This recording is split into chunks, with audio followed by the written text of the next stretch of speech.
എടാ മാത്തുക്കുട്ടി, ഈ വെള്ളവും കായലും ഒക്കെ കാണാനെങ്കിലും നീ എല്ലാ വർഷവും നാട്ടിലോട്ട് വാടാ. നാട്ടുകാരെക്കാളും കൂടുതൽ വിദേശികളായി ഇവിടെ ഇപ്പം.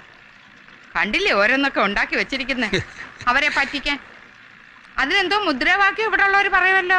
എന്തുവാടാ കുഞ്ഞോനത്? God's own country. ആ, അത് തന്നെ. ദൈവത്തിന്റെ സ്വർഗരാജ്യം ഇപ്പൊ ഇവിടെ വന്നല്ല. കഴിഞ്ഞ വർഷവും വരാമെന്ന് പറഞ്ഞിട്ട് നീ വന്നില്ല. അവിടുത്തെ ഓരോ തിരക്കുകൾ കഴിഞ്ഞിട്ട് വരാനൊക്കെ ഉണ്ട് എന്റെ അമ്മച്ചി. ഇപ്പൊ ഇവളും കൂടെ കാര്യങ്ങളൊക്കെ നോക്കിയിട്ട് തന്നെ ഇങ്ങനെ. ഇനി പ്രകാശം കൂടി അങ്ങോട്ട് വന്നാലേ ഒന്ന് ശ്വാസം വിടാനുള്ള ഒഴിവ് കിട്ടൂ. എക്സാം കഴിഞ്ഞ സ്ഥിതിക്ക് അവനും നമ്മുടെ കൂടെ തന്നെ അതെ. എന്തോന്നതെ? കല്യാണം കഴിച്ചവൻ ഇവിടെ തന്നെ കൂടാൻ പോവാ എന്നോടൊപ്പം. അത് ഞങ്ങള് തീരുമാനിച്ചതാ, ഇല്ലയോടാ കുഞ്ഞോനെ? കൊച്ചിനെ ഞാൻ കണ്ടതാ, നല്ല കൊച്ച്. കുഞ്ഞോനുമായിട്ട് നല്ല ചേർച്ചയാ. പിന്നെ വീട്ടുകാർ മോശമൊന്നുമല്ല. ഡൽഹിയിലെ നമ്മുടെ ജോണിയുടെ ഭാര്യയുടെ ചാർച്ചക്കാരാടാ. എങ്കിൽ പിന്നെ ഞങ്ങൾ വരുമ്പോഴേക്കും അമ്മച്ചിക്ക് നിശ്ചയിച്ചൂടായിരുന്നു. അത് കൊള്ളാം. നീയും സാറേയും കൂടെ ചെന്ന് കാണാതെ എങ്ങനെയാ? എന്നാ പോകണ്ടെന്ന് വെച്ചാൽ അമ്മച്ചി പറഞ്ഞു. 2 കൊല്ലം കഴിഞ്ഞ് തിരിച്ചു വരുമ്പോ ചേട്ടന്റെ മോനെടുത്തും പഠിക്കാനെന്നും പറഞ്ഞു പോയതാ. 2 കൊല്ലം കഴിഞ്ഞ് തിരിച്ചു വരുമ്പോ കൂടെ ഒരു മദാമ്മ, ഒപ്പം ഒരു കൊച്ചു. ആ പെണ്ണോ അവന്റെ 2 ഇരട്ടി. ദേ ഇത്രയേ ഉണ്ട്. അന്ന് തീർച്ചപ്പെടുത്തിയതാ ഞാൻ കുഞ്ഞോന്റെ കാര്യത്തിൽ ഇങ്ങനെ സംഭവിക്കരുതെന്ന്. ഇതിപ്പം ഭാഗ്യത്തിന് മനപ്പൊരുത്തം പോലെ ഒത്തുവന്നെന്നും വെച്ചോ. എല്ലാവർക്കും തൃപ്തിയായ നിലയ്ക്ക് നമുക്ക് തീയതിയൊക്കെ നിശ്ചയിക്കരുത്. അതിനി വേറൊരു ചടങ്ങ് വേണോ? വേണ്ട, പറഞ്ഞാ മതി. എപ്പോഴായാലും ഞങ്ങൾ റെഡി. 1 മാസത്തെ അവധിക്കാണ് ഞങ്ങൾ വന്നത്. ഏറിപ്പോയാൽ 1 or 2 ആഴ്ച കൂടെ നിൽക്കാം. ഇതിനുള്ളിൽ കല്യാണവും വിരുന്നും ഒക്കെ കഴിഞ്ഞാ സോനയും കൊണ്ടുപോവാം ഞങ്ങളോടൊപ്പം.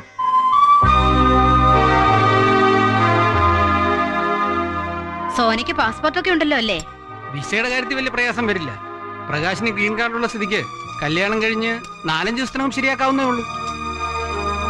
അല്ല, പെട്ടെന്ന് ഇവിടെ കൊണ്ടുപോകാന്ന് പറഞ്ഞ ഞാനും പറഞ്ഞതാ അത്. കുഞ്ഞോ വേണമെങ്കിൽ പൊക്കോട്ടെ, മോൾ എന്റെ കൂടെ കുറച്ചു നാള് പുളിങ്കുന്നിലൊക്കെ നിന്ന്.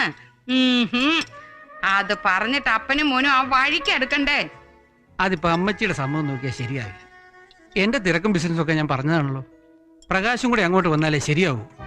പുതുമോടിയാവുമ്പോ പെണ്ണിനെ ഒറ്റയ്ക്കാക്കിയിട്ട് പോകാൻ ഇവനും കാണും പ്രയാസം. ഇപ്പോഴത്തെ പിള്ളേരല്ലേ. അതുകൊണ്ട് മിസ്റ്റർ ജോബും നിങ്ങളെല്ലാവരും ഒരു ഫേവർ ചെയ്തു. ഒക്കെ ഇത്ര പെട്ടെന്ന് അല്ലേടാ? നീ എന്താ ആലോചിക്കുന്നത്? ഞാൻ പോവൂലടാ നിന്നെ വിട്ട്. ഇവിടെ ഒക്കെ വിട്ട്, പപ്പയും മമ്മിയും സണ്ണിച്ചാനും ബേബാൻഡിയും ഒക്കെ വിട്ട് ഞാൻ എന്താ അത് ഓർക്കാഞ്ഞത്? എല്ലാം എല്ലാ കാലത്തും ഒരേമാതിരി ആവില്ലല്ലോ. പോകേണ്ട സമയമാകുമ്പോൾ പോകണം, പിരിയേണ്ട സമയമാകുമ്പോൾ പിരിയണം. നീ എന്താ ഇങ്ങനെയൊക്കെ സംസാരിക്കുന്നത്? സത്യമല്ലേ ഞാൻ പറഞ്ഞത്? കല്യാണം കഴിഞ്ഞാൽ പിന്നെ എന്തായാലും ഇവിടെ നിൽക്കാൻ പറ്റില്ലല്ലോ. പോണം, എവിടേക്കായാലും പോണം, എത്ര ദൂരത്തേക്കായാലും പോണം. പിന്നെ നിനക്ക് നിൻ്റേതായ ലോകം, നിൻ്റേത് മാത്രമേ 100 കൂട്ടം കാര്യങ്ങൾ. അതിനിടയ്ക്ക് വല്ലപ്പോഴും ഒരു കത്ത്, അല്ലെങ്കിൽ ഫോൺ കോൾ, ഒരു ബർത്ത്ഡേ ഗിഫ്റ്റ്, ഒരു ന്യൂ ഇയർ കാർഡ്. പിന്നെ ചിലപ്പോൾ തിരക്കിനിടയിൽ അത് മറക്കും. എല്ലാ ഫ്രണ്ട്ഷിപ്പും ഒടുവിൽ അവിടെ ചെന്നാടെ എത്തുക. അത് നിന്റെ കുറ്റമല്ല, ആരുടെയും കുറ്റമല്ല. Truth, the real truth. ഇല്ല, എനിക്കത് ഓർക്കാനേ പറ്റുന്നില്ല. പറ്റൂടാ എനിക്ക്? നിനക്ക് പറ്റുമോ? അന്ന് യൂണിവേഴ്സിന് പോയപ്പോ ആ ഒരാഴ്ച എന്ത് വീർപ്പുമുട്ടലായിരുന്നു ഇല്ലേ? ഇതിപ്പോ പോയ പിന്നെ എന്താണെന്ന് പോലും അറിയാതെ. ഒരുപക്ഷെ 2-3 കൊല്ലം കഴിഞ്ഞ് ആ അമ്മാമ്മ പറഞ്ഞ പോലെ ഒക്കത്തൊരു കൊച്ചു കുറുമ്പനൊക്കെയായി തടിച്ചു വീർത്ത് മുടിയൊക്കെ ബോബ് ചെയ്ത് 4-5 വലിയ സൂട്ട് കേസുകളുമായി നെടുമ്പാശ്ശേരി എയർപോർട്ടിൽ നീ വന്നിറങ്ങും. അപ്പോൾ സമയമുണ്ടെങ്കിൽ റിസീവ് ചെയ്യാൻ ഞാൻ വരും. നിനക്ക് തമാശ. ഇപ്പൊ ഓർക്കുമ്പോ ഒന്നും വേണ്ടായിരുന്നു തോന്നുക. ഈ പ്രേമവും ഈ കല്യാണവും ഒന്നും. അല്ലെങ്കിൽ പ്രകാശ് എന്നെ പ്രേമിക്കാൻ തോന്നിയ നേരത്ത് നിനക്കെന്നെ പ്രേമിച്ചൂടായിരുന്നോ? എന്നിട്ട് നിനക്കെന്നെ കല്യാണം കഴിച്ചൂടായിരുന്നോ? എങ്കിൽ പിന്നെ ഒരിക്കലും പിരിയേണ്ടി വരില്ലായിരുന്നല്ലോ നമുക്ക്. അതും തോന്നിയില്ല ഈ മരമാക്രിക്ക്.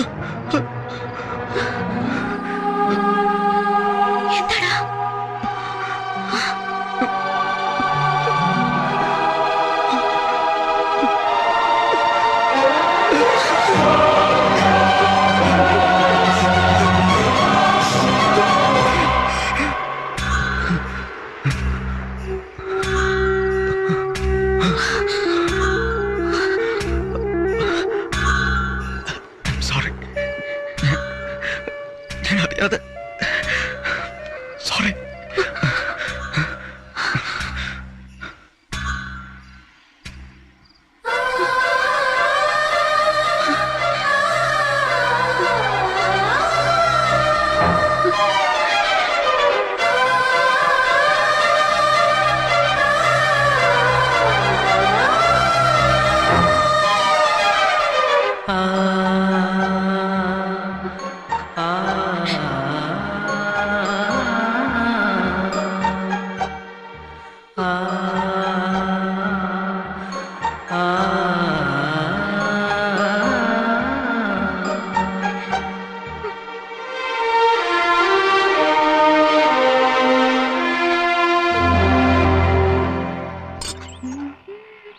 അപ്പോട്ടാ ആ രണ്ടുപേർക്കുണ്ടല്ലോ കത്ത് ഓരോന്ന് കൊടുത്തേക്കാം മൂപ്പർക്ക്. ആ ഭാഷയുടെ കത്താ രണ്ടുപേർക്കുണ്ട്.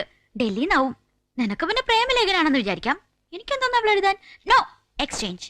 എന്റെ കത്ത് നീ വായിക്കുന്നു, നിന്റെ കത്ത് ഞാനും.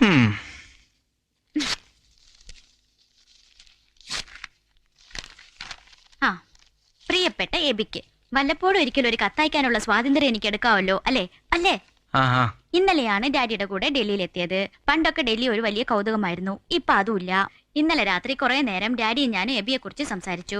ഡാഡിയാണ് പറഞ്ഞത് എബിക്ക് എഴുതാൻ. ഡാഡി പറയാ ഇപ്പോഴും വൈകിട്ടില്ലാന്ന്. എബിയെ മനസ്സിലാക്കാൻ എന്തായാലും സോണി എന്റെ കത്ത് നീ വായിക്കണ്ട.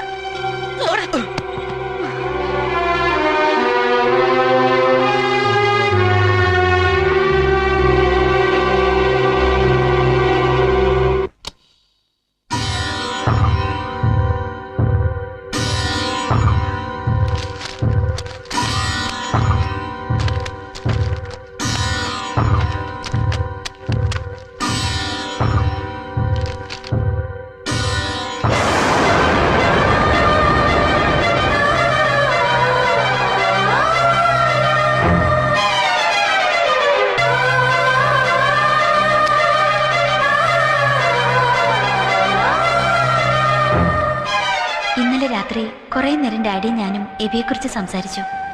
ഡാഡിയാ പറഞ്ഞത് എബിക്ക് എഴുതാൻ. ഡാഡി പറയാ ഇപ്പോഴും വൈകിട്ടില്ലെന്ന്. എബിയെ മനസ്സിലാക്കാൻ എന്തായാലും സോനയ്ക്ക് കഴിയാതെ വരില്ലെന്ന്.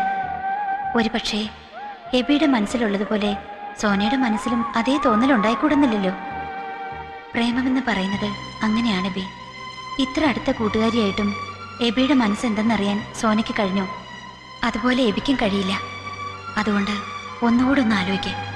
എല്ലാം തുറന്നു പറയൂ സോനയോട്.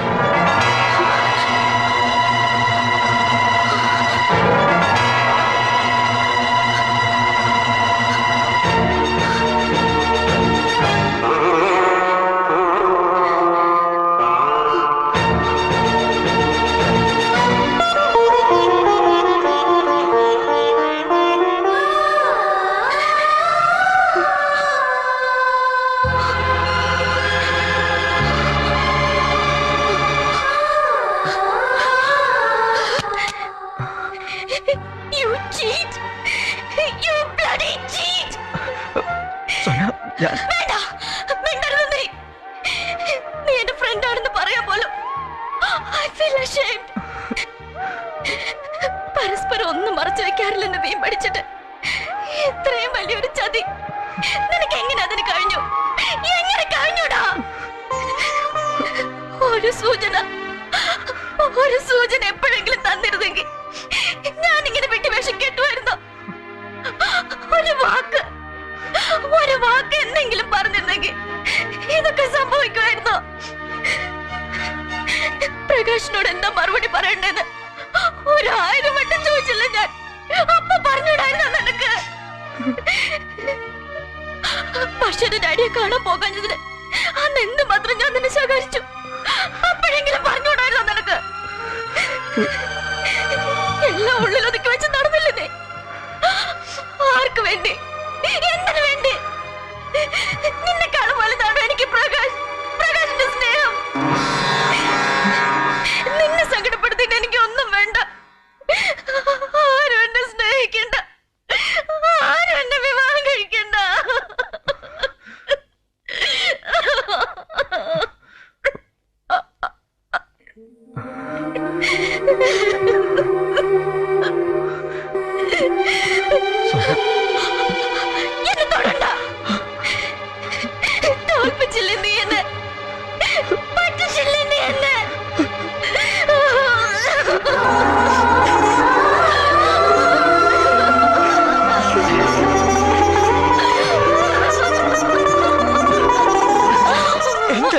എന്താ നിനക്ക്?